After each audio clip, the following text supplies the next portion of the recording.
26-এর টি-20 বিশ্বকাপে পারভেজ হোসাইন ইমন number 4-এ batting করবেন এবং এটা মোটামুটি আমার কাছে একেবারে 100% শিওর মনে হচ্ছে।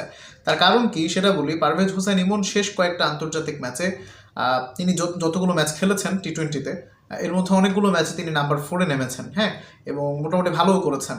আর এবারের বিপিএলে সিলেট টাইটান্সের হয়ে তিনি এখন পর্যন্ত 3টা ম্যাচ খেলেছেন, 3টা ম্যাচই হয়েছে তাদের, এবং 3টা ম্যাচেই তিনি আসলে নাম্বার 4-এ ব্যাটিং করেছেন।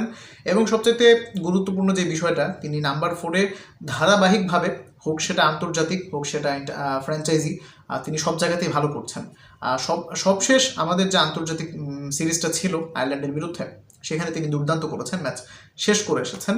আর বিপিএলটা তিনি আসলে সেখান থেকে আবার শুরু করলেন, অর্থাৎ সেই ফর্মটা তিনি খুব চমৎকারভাবে ক্যারি করতে পেরেছেন। এখন পর্যন্ত তিনি এবারের বিপিএলের 3 ম্যাচে রান করেছেন 169 এবং এক ম্যাচে তিনি নট আউট ছিলেন, যে কারণে তার এভারেজটা 80-এর বেশি, 80+ বলতে পারেন আপনি, 84 পয়েন্ট সামথিং হবে। আর স্ট্রাইক রেটটা যথেষ্ট ভালো, 160 একেবারে ছুঁই করছে, 159 পয়েন্ট সামথিং হবে। এই তো মোটামুটি বেশ ভালোই করছেন। হয়তো ম্যানেজমেন্ট থেকেই তাকে ওইভাবে বলা হয়েছে যে ইমনকে তোমরা 4-এ খেলাবে। এটা বলা কতটা যুক্তিসঙ্গত এটা আমি জানি না, ফ্র্যাঞ্চাইজি যেখানে মন চায় সেখানে খেলাবে, বাট মনে হচ্ছে আর কি এখানেও তাকে বাজিয়ে দেখা হচ্ছে। দিন শেষে দেশের ক্রিকেটটাই বড়, আর সিলেটে ওপেনার আছেন, মোটামুটি খারাপ ওপেনার নেই, তাদের ভালোই ওপেনার আছে। সেই হিসেবে ইমনকে হয়তো চারে তারা রেগুলার করাবে এবং তিনি ভালো করছেন, ডেফিনেটলি করবেন। আরেকটা বিষয় অনেকেই দেখেছি আলোচনা করেছেন, সেটা নিয়ে একটু বলি।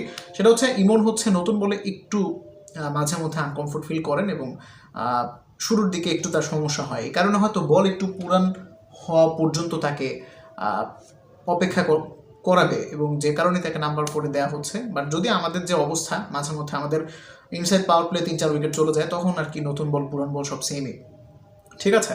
বাট সব দিন তো আর এরকম হবে না। সেই হিসেবে ইমনকে নাম্বার 4-এ পাঠালে আমাদের ব্যাটিংয়ের ডেপথ ডেফিনেটলি অনেক বাড়বে, কারণ আমাদের জাকের আলী অনিক, নুরুল হাসান সোহান, শামীম পাটোয়ারি, এই 3জনই ডেফিনেটলি খেলবেন, স্কোয়াডে থাকবেন আমি ভুল না করে থাকলে।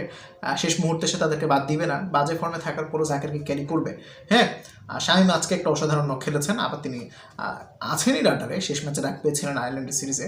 তো এদের একটা সমস্যা হচ্ছে এরা আউট হলে সব একসাথে আউট হয়ে যায়। হ্যাঁ, যেমন আপনি ধরেন 101 রানে 1 উইকেট দেখে আপনি একটু বাইরে থেকে ঘুরে আসলে দেখবেন 2-1 ওভারের মধ্যে 106 রানে 7 উইকেট, 5 উইকেট। হ্যাঁ, মানে হুট করে আউট হয়ে যাওয়ার একটা প্রবণতা এদের মধ্যে আছে। তাই সলিড একজন ব্যাটার ইমনের মতো তাকে আসলে রাখা উচিত, যদিও ইমন আসলে টেকনিক্যালি অতটা শার্প না। এনিওয়েজ, এই বিষয়ে আপনি কি মনে করছেন কমেন্ট করবেন। Thanks for watching. আসসালামু আলাইকুম।